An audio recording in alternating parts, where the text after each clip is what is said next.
పంపించడం జరిగింది. విలేజ్లో గత 2 రోజులుగా సింగిరెడ్డి నాగర్ కర్నూలు జిల్లా వంగూరు మండలం కేంద్రంలో వరి కొనుగోలు కేంద్రాన్ని ప్రారంభించడానికి వచ్చిన అచ్చంపేట ఎమ్మెల్యే వంశీకృష్ణ వరి కొనుగోలు కేంద్రాన్ని ప్రారంభించారు. అనంతరం బీజేపీ నాయకులు ఎమ్మెల్యేని కలిసి మక్కలు కొనుగోలు చేయాలని ఎమ్మెల్యేను అడగడంతో కాంగ్రెస్ బీజేపీ నాయకుల మధ్య మాట పెరగడంతో తోపులాట జరిగి పరిస్థితి ఉధృతంగా మారింది. అక్కడే ఉన్న పోలీసులు కలగజేసుకుని ఇరు వర్గాలను చెదరగొట్టడం జరిగింది.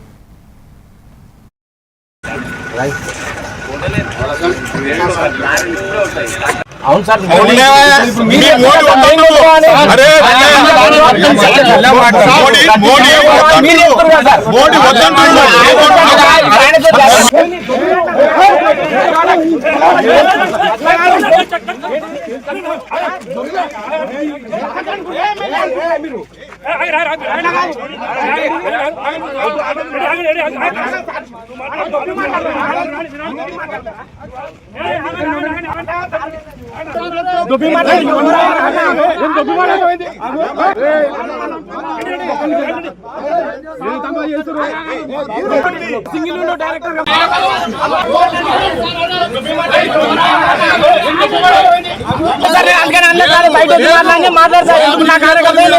మాట్లాడు బీజేపీ